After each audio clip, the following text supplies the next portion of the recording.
Hello my dear students, welcome to lucky education. तो आज हम रिवाइज करने वाले हैं chapter number 11 class 10 geography. New syllabus के आधार पर, जो रेड्यूस सिलेबस है उसके आधार पर जो भी टॉपिक बचे हुए हैं उनको मैं यहाँ पर आपको रिवाइज कराने वाला हूँ। ठीक है, कंप्लीट चैप्टर इसी वीडियोज में कंप्लीट हो जाएगा। आपको अलग अलग पार्ट्स देखने की जरूरत नहीं है और ये बिल्कुल नया वीडियो है इस बार। ठीक है ना, पुराना वीडियो नहीं है, ये चीज़ आप ध्यान रखना। तो पहली बात, इसमें 3 टॉपिक बचे हुए हैं। एक तो बचा हुआ है इंडस्ट्रियलाइजेशन इन राजस्थान, मेन इंडस्ट्रीज राजस्थान की, और इंडस्ट्रियल पॉल्यूशन। 3 चीज़ें बची हुई हैं। ठीक है, तो राजस्थान में इंडस्ट्रियलाइजेशन की बात करें, मतलब राजस्थान में इंडस्ट्रीज की बात करेंगे कि कितनी राजस्थान में इंडस्ट्रीज हैं और राजस्थान में इंडस्ट्रीज का क्या क्या कंट्रीब्यूशन है। आप सभी लोगों को पता है इंडस्ट्रीज जो होती हैं, इंडस्ट्रीज क्या होती है। आई एम श्योर आप सब लोगों को पता हुआ है। इंडस्ट्रीज ऐसी जगह होती है जहाँ पर गुड्स और सर्विसेज को प्रोड्यूस किया जाता है with the help of raw materials. और इंडस्ट्रियल जो सेक्टर है, आपको पता है इकोनॉमी में ये सेकेंडरी सेक्टर है ना, जिसको मैन्युफैक्चरिंग सेक्टर भी बोलते हैं। तो पहली बात, अगर पूरे देश में अब राजस्थान को देखें तो राजस्थान हमारा जो है इंडस्ट्रियलाइजेशन के मामले में बहुत बैकवर्ड स्टेट है, पिछड़ा हुआ स्टेट है। भारत की जितनी भी टोटल इंडस्ट्रियल प्रोडक्शन है इंडिया का, उसमें राजस्थान का ओनली 6% कंट्रीब्यूशन है। आपको पता होगा राजस्थान एरिया के हिसाब से भारत का नंबर 1 स्टेट है। सबसे ज़्यादा एरिया इंडिया में जिस राज्य के पास है वो है अपना राजस्थान। मगर कंट्रीब्यूशन की बात करें तो मात्र 6% कंट्रीब्यूशन है, बहुत पिछड़ा हुआ मतलब राज्य है। मगर अपने राजस्थान की स्टेट की जीडीपी की बात करें, ग्रॉस डोमेस्टिक जो प्रोडक्ट होती है स्टेट की, उसमें राजस्थान की इंडस्ट्रीज का 30% कॉन्ट्रीब्यूशन है। ठीक है ना।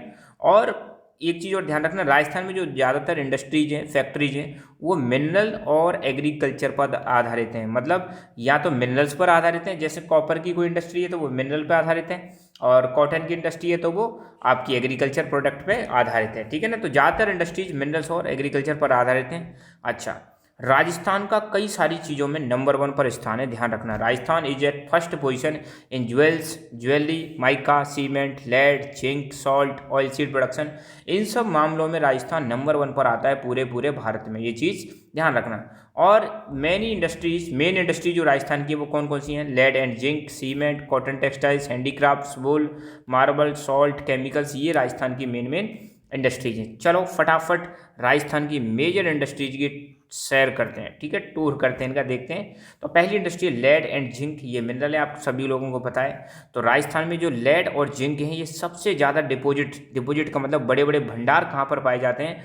Aravalli range in Rajasthan. आपको पता है राजस्थान के बीचों बीच में से अरावली माउंटेन निकल रहा है, तो अरावली रेंज में पाए जाते हैं लेड और जिंक। इनकी जो इंडस्ट्रीज है कहाँ पर स्थित हैं? चित्तौड़ और उदयपुर में स्थित है, माइनिंग एरियाज के पास। और एक चीज़ ध्यान रखना, बहुत इंपॉर्टेंट, ट्रिपल स्टार वाला पॉइंट है इसको। इंडिया में जो सबसे ज़्यादा लेड और जिंक प्रोड्यूस होता है वो कहाँ पर होता है? राजस्थान में। और इंडिया का 95%, बहुत बड़ी बात है भाई, पूरे इंडिया का जो 95% जो लेड और जिंक है वो सिर्फ और सिर्फ अपने राजस्थान में प्रोड्यूस हो रहा है। दूसरी इंडस्ट्री बात करते हैं सीमेंट की, तो भाई ध्यान रखना, राजस्थान सीमेंट बनाने में भी भाई लार्जेस्ट प्रोड्यूसर है, इंडिया का सबसे बड़ा प्रोड्यूसर राजस्थान है। बड़ा गर्व होना चाहिए आपको इस चीज़ के लिए। और 90% Portland cement and 10% white cement produce होता है राजस्थान में। ठीक है, ये जो आपने देखा होगा ना थोड़ा सा अलग अलग, तो डार्क कलर का जो सीमेंट रहता है वो पोर्टलैंड है, और व्हाइट कलर का आपको पता ही होगा जो पुट्टी वुट्टी करते हैं, तो व्हाइट कलर 10% और 90% कैसा सीमेंट? पोर्टलैंड सीमेंट बनाते हैं। ठीक है, और कई सारी कंपनियां हैं, आपने कंपनी देखनी जैसे यहाँ पे अल्ट्राटेक दिखा रखा है, बिनानी, अल्ट्राटेक, जेके सीमेंट, अंबुजा सीमेंट, पता नहीं बहुत सारे प्रकार के सीमेंट हैं।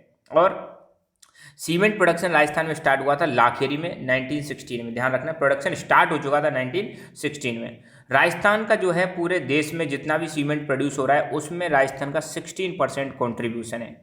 और बहुत बड़ी बात, एक नंबर का सीधा सीधा क्वेश्चन आ सकता है कि किस डिस्ट्रिक्ट को राजस्थान में सीमेंट सिटी ऑफ राजस्थान के नाम से जाना जाता है? तो बहुत इंपॉर्टेंट क्वेश्चन है, ट्रिपल स्टार वाला क्वेश्चन। तो जो चित्तौड़गढ़ है वहाँ पर 6 बड़ी बड़ी लार्ज स्केल फैक्ट्रीज पाई जाती हैं सीमेंट की, इसलिए चित्तौड़गढ़ को बोला जाता है सीमेंट सिटी ऑफ राजस्थान। क्या बोला जाता है? सीमेंट सिटी ऑफ राजस्थान बोला जाता है चित्तौड़गढ़ को। ठीक है, यहाँ पर भी वही लाइन है, 90% जो सीमेंट है पोर्टलैंड वो यहीं पर प्रोड्यूस होता है राजस्थान में, और 10% वाइट सीमेंट प्रोड्यूस होता है, लाइन सेम है, रिपीट हो गई है। ये है आपका पोर्टलैंड सीमेंट, आप देख सकते हो, है ना। और अब बात करेंगे मैं ऑयल सीड। ऑयल सीड मतलब जिनसे तेल निकलता है, तो राजस्थान पहले नंबर पर है ऑयल सीड प्रोडक्शन के मामले में। ताली बजा दो जोरदारी से, कई चीज़ों में अपना राजस्थान क्या है, नंबर 1 है भाई, नंबर 1। ठीक है। ऑयल मिल्स राजस्थान में ध्यान रखना किस किस की ऑयल मिल्स पाई जाती हैं, तेल की मिल पाई जाती है जहाँ पर तेल निकाला जाता है। तो ग्राउंड नट का तेल निकाला जाता है, मूंगफली का, मस्टर्ड का तेल निकाला जाता है, सरसों का, कास्टर ऑयल का तेल निकाला जाता है। तो इनकी जो मिल है वो जनरली कहाँ कहाँ पर आपको देखने को मिलेंगी, अलवर, भरतपुर, जयपुर, कोटा, बूंदी, यहाँ पर इनकी मिल्स पाई जाती हैं। ठीक है। मुझे आप कमेंट करके बताओगे आप कौन कौन से डिस्ट्रिक्ट से हैं, क्या आपके यहाँ पर भी ऑयल की मिल्स हैं या नहीं, ये कमेंट करके बताना है आपको फटाफट। और एक चीज़ और मैं जानना चाहता हूँ कि आपके एरिया में कौन कौन सी फसल प्रोड्यूस होती हैं, वो कमेंट करके बताना। ठीक है, ये चीज़ आपको बतानी है। खैर, ऑयल सीड्स यहाँ पे आप देख सकते हो, ये ग्राउंड नट, सनफ्लावर, और ये सनफ्लावर सॉरी, और ये है आपका सेफ फ्लावर, लाइन सीड। अब ये याद करने की जरूरत नहीं है, मैंने आपको जस्ट आपको दिखा दिए, आप देख सकते हो कौन कौन से सीड कैसे कैसे यहाँ पर, ताकि एक आइडिया लग जाए। ठीक है ना। ओके, अब हम देखेंगे सॉल्ट एंड केमिकल इंडस्ट्रीज के बारे में। तो ध्यान रखना, largest salt water lake of country Sambhar lake अपने राजस्थान में, ये जयपुर के पास है। इंडिया की सबसे बड़ी salt water lake Sambhar lake है भाई। सांबर लेक में बहुत ही ज़्यादा मात्रा में क्या प्रोड्यूस होता है देश के लिए, सॉल्ट प्रोड्यूस होता है, नमक प्रोड्यूस होता है। और सोडियम सल्फेट की जो इंडस्ट्री है वो है डीडवाना, नागौर में है। और मैग्नीशियम सल्फेट जो है इसकी इंडस्ट्री आपकी पचपदरा बाड़मेर में है। ठीक है, पचपदरा बाड़मेर में है। मार्बल इंडस्ट्रीज की बात करते हैं तो ये मार्बल आप देख सकते हो, आपके घर में भी आई होप लग रहा होगा, नहीं तो आपने देखा होगा मार्बल। तो राजस्थान में हाई क्वालिटी का मार्बल प्रोड्यूस होता है, ये चीज़ आप ध्यान रखना।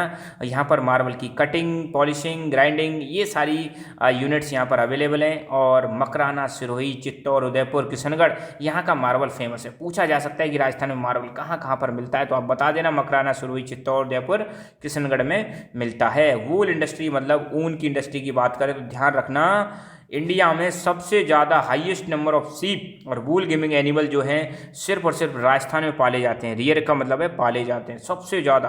तो भेड़ बकरी बहुत मिलेंगी अपने राजस्थान में, आपको ध्यान रखना, और वो भी वेस्टर्न राजस्थान में। ठीक है।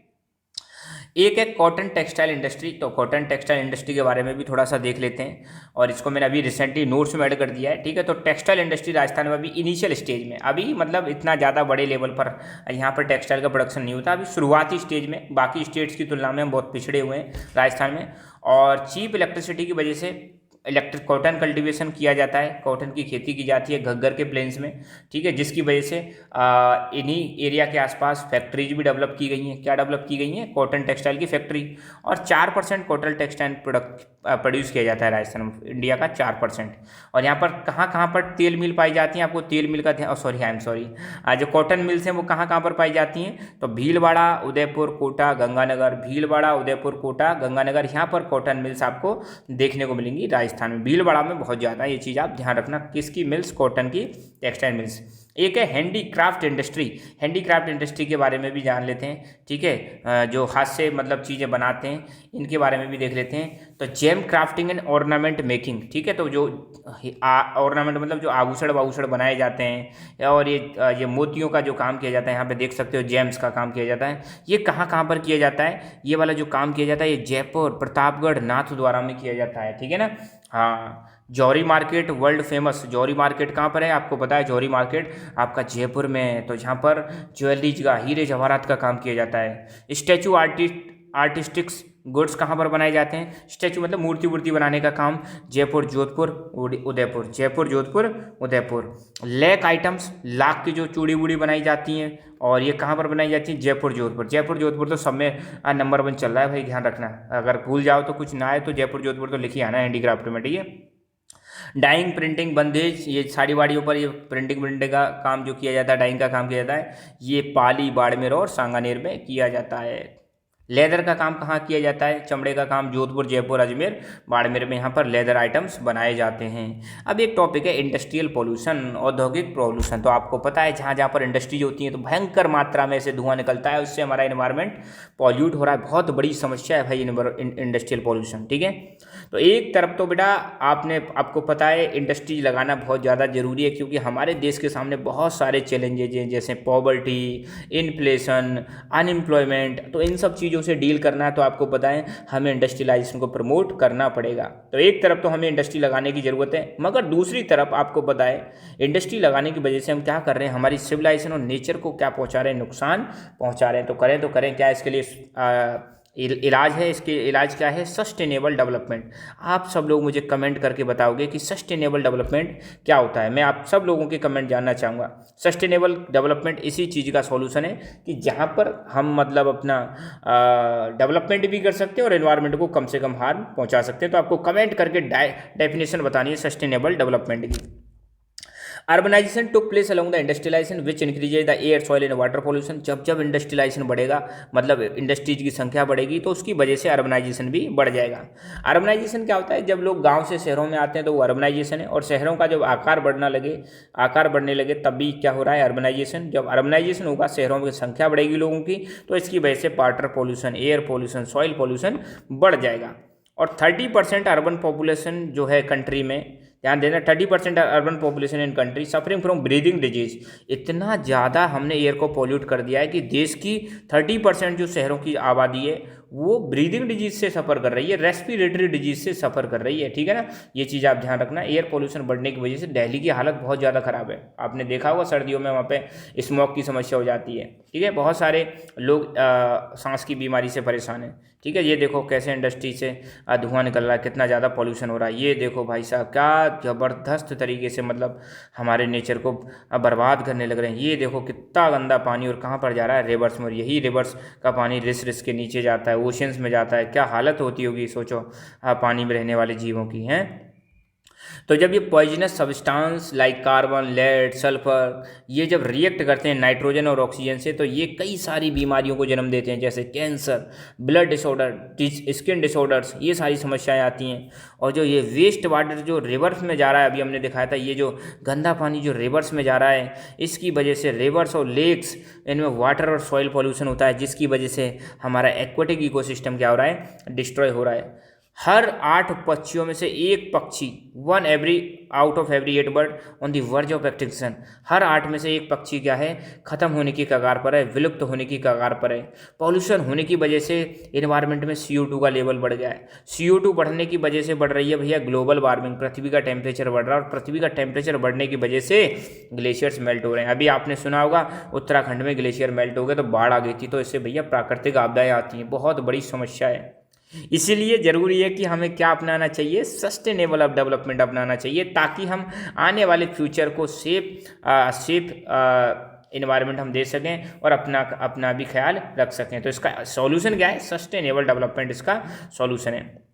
और साथ के साथ में ध्यान देना, impact of industrial waste on environment पर इंडस्ट्रियल वेस्ट का क्या प्रभाव पड़ता है, ये चीज़ ध्यान रखना। इंडस्ट्रियल वेस्ट जो होता है ये हमारे बायोलॉजिकल सिस्टम, सी एनिमल्स, इनको प्रभावित करता है। और अगर हम वेस्ट को डिस्पोज कर दें ओशनिक शिप से, या फिर एक्सीडेंट हो जाए ऑयल टैंकर्स का सी में, या refining plant near the sea, pollute oceanic water. ध्यान देना, ओशन वाटर कब पॉल्यूट होता है, जब हम ओशन से वेस्ट को ओशनिक जो शिप होते हैं उससे वेस्ट को डिस्पोज कर दें, फेंक दें समुद्र में, या ऑयल टैंकर से ऑयल लीक हो जाए एक्सीडेंट की वजह से। रिफाइनिंग जो प्लांट होते हैं उनमें से कचरा कहाँ पर जाए, ओशन में जाए, तो ओशन वाटर क्या हो जाता है, हमारा पॉल्यूट हो जाता है। और ये चीज़ मैं बता ही चुका हूँ, हर 8 में से एक जो पक्षी है वो किसकी कगार पर है, एक्सटिंक्शन की कगार पर है। किसकी वजह से, एनवायरनमेंट के पॉल्यूशन की वजह से। किसका पॉल्यूशन किसकी वजह से हो रहा है, एनवायरनमेंट का पॉल्यूशन इंडस्ट्रियल पॉल्यूशन की वजह से हो रहा है। एयर पॉल्यूशन की वजह से शहरों में एसिड रेन बढ़ती है और वाटर पॉल्यूट होता है, जिसकी वजह से सॉइल की फर्टिलिटी भी कम हो जाती है, सॉइल का उपजाऊपन कम हो जाता है, जिसकी वजह से फसल की प्रोडक्टिविटी भी कम हो जाएगी। वेस्ट वाटर जो इंडस्ट्री से आ रहा है वो डिस्ट्रॉय कर रहा है हमारा एक्वेटिक इकोसिस्टम को, ग्लोबल वार्मिंग बढ़ रही है, ग्लेशियर्स मेल्ट हो रहे हैं, हैबिटेट लॉस हो रहा है कई सारी स्पीसीज का इंडस्ट्रियलाइजेशन और अर्बनाइजेशन की वजह से, और 30% अर्बन पॉपुलेशन ये सफ़र कर रही है ब्रीदिंग डिजीज। मतलब मैंने क्या किया है यहाँ पर, ये जो इंडस्ट्रियलाइजेशन आपको पढ़ाया है इसी में से क्वेश्चन बन जाएगा, what is the impact of industrial waste on environment. तो इनमें से 2-4 पॉइंट आप लिख देना अगर 2 नंबर का क्वेश्चन आता है। एक इंपॉर्टेंट इन्फॉर्मेशन, टेलीग्राम चैनल हमारा, आप इसको डाउनलोड मतलब टेलीग्राम चैनल को ज्वाइन करें, लकी एजुकेशन। यहाँ पर सारे के सारे आपको नोट्स मिल जाएंगे। नोट्स कैसे डाउनलोड करने, यहाँ पे वीडियो भी बना हुआ है, तो इसको आप चेकआउट करें। ठीक है, तो बेटा खुश रहो, मुस्कुराते रहो, आगे बढ़ते रहो, जी जान लगा के तैयारी करते रहो। All the very best my dears.